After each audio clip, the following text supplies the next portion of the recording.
Et voilà le travail du jour, les amis. Cette petite plate-bande que j'ai complétée en mettant des nouvelles betteraves que j'avais semées comme je vous avais montré en plaque alvéolée. J'ai mis 12 plants de maïs aussi. Pareil, que j'avais semé en plaque alvéolée. Non, même pas, c'était en godet carrément ça. C'était carrément fait en godet et ça a superbement bien démarré. Donc ça vient compléter les maïs du fond qui eux sont beaucoup plus avancés. On a le vent qui monte là, on voit. Changement de température, hein, les amis. Changement de température. On est passé à 20 degrés. 20 degrés. Hier, il faisait 32, 33 degrés, je crois, l'après-midi. Mes céleris qui se développent super bien. Les betteraves, ça avance aussi. Hein. Ça avance bien. On en a repiqué dans la serre, hein, si vous vous souvenez. J'avais démarré celle-là puisque agglomérule, bien sûr, ça donne 2-3 betteraves. Ça se divise. Les maïs que j'ai paillés. J'ai même mis un fumier que j'avais conservé. C'est même pas du paillage, c'est du fumier carrément qui est à moitié décomposé. C'est parfait. Le maïs a besoin en nutriments très élevés et accepte parfaitement quelque chose qui n'est pas totalement décomposé. Donc, regardez, on voit il y a encore un peu de fumier. Mais il est d'octobre, hein, donc il n'y a pas de danger, hein, ça ne va pas brûler non plus les cultures. Et le maïs, c'est solide. Donc voilà cette petite parcelle qui est faite. Là ici, j'avais mis une route de pommes de terre il y a quelques jours et elle commence à sortir. Ça commence à lever, regardez, hop, on voit un petit peu.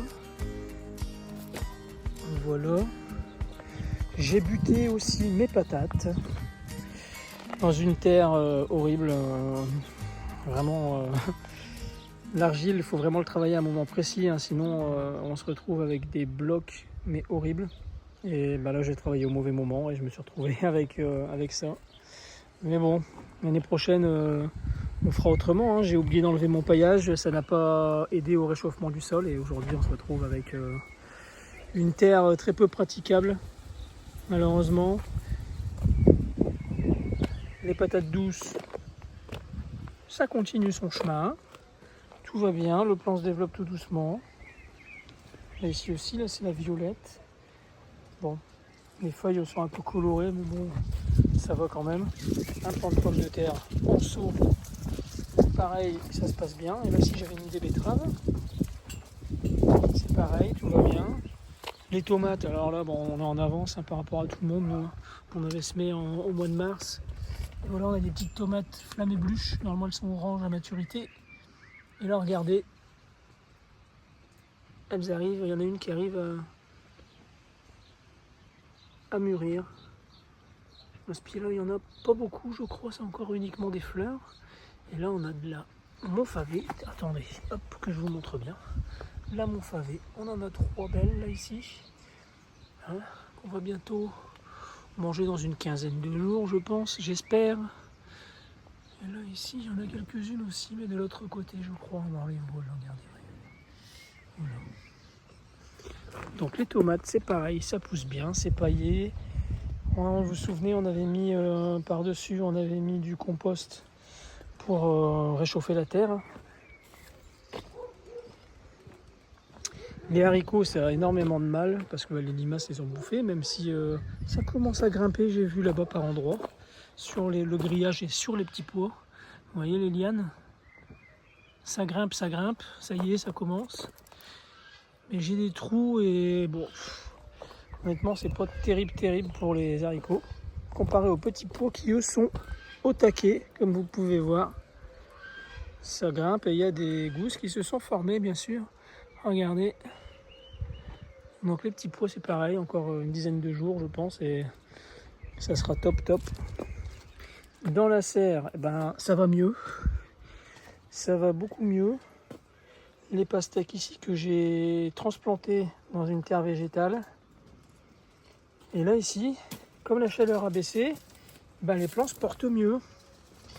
Hein, regardez, les feuilles sont ouvertes.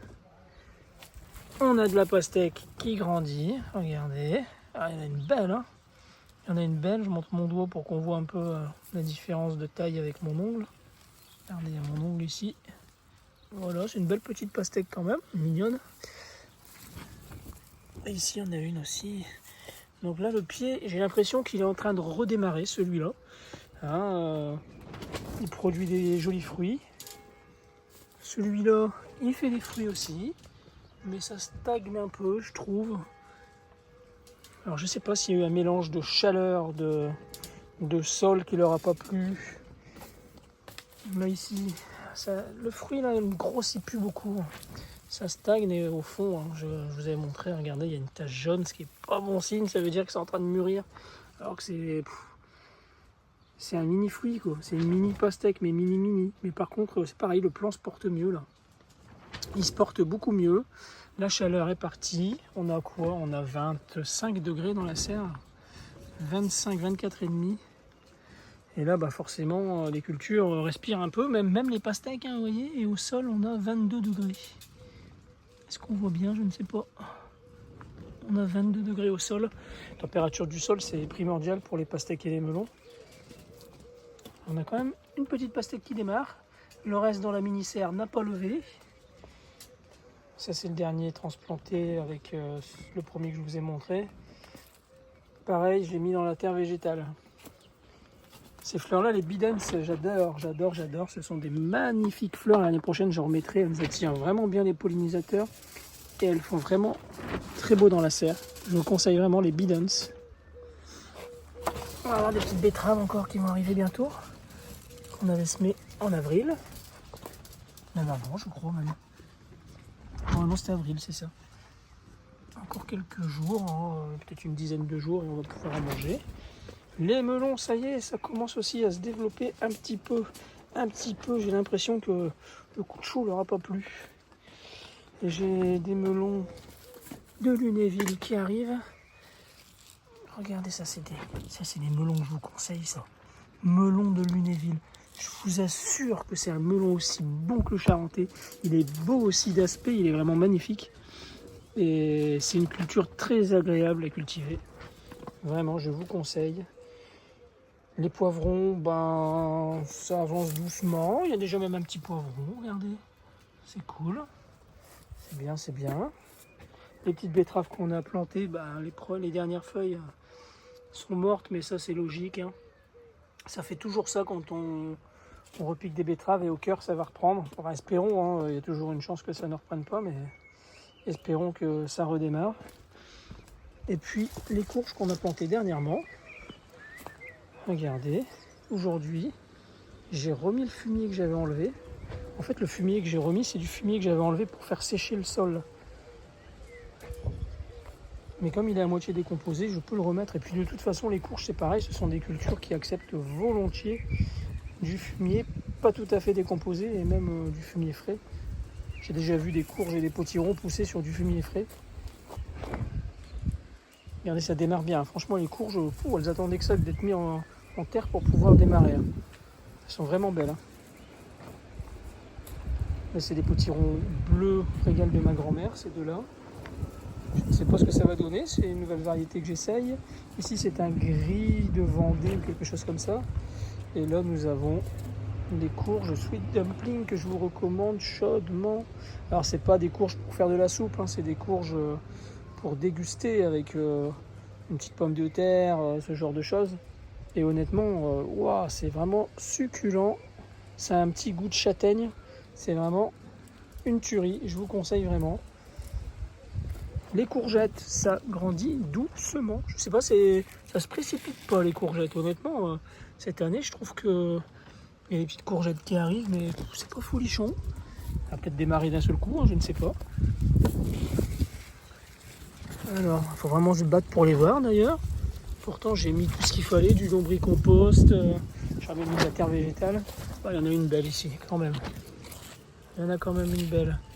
Mais le plant a énormément de mal à démarrer, je ne sais pas. C'est pareil pour les courgettes jaunes. Elles ont du mal. Alors que c'est le chaud et froid qu'elles ont pu avoir qui a un peu ralenti la croissance. Bonne question. En tout cas, ça ralentit. La cuve, il reste plus grand chose, hein. Il pleut plus, hein. Il reste plus que 330 litres à peu près et tous les bidons sont vides. Il va falloir qu'il pleuve un petit peu parce que là ça devient catastrophique. Puis j'ai mes salades à arroser tous les jours. C'est vrai que tous les jours c'est un arrosoir ou deux, hein, pour ces petites salades. Ici de la feuille de chêne à couper, ça c'est super bon. Puis honnêtement ça monte pas tellement s'il fait pas trop chaud. Là j'en ai ressemé une petite route. Les fraises on en mange à gogo. À gogo, là ça a été cueilli, donc on en voit encore des un petit peu rouges, mais le principal a été cueilli. Et voilà, aujourd'hui le travail qu'on a pu faire, ce que je viens de vous montrer, c'est déjà beaucoup de boulot, l'air de rien. Et maintenant il faut qu'il pleuve, il faut qu'il pleuve. Voilà les amis, je vous laisse, je vous souhaite une bonne fin de dimanche. Bonne semaine à vous, jardinez bien, à bientôt.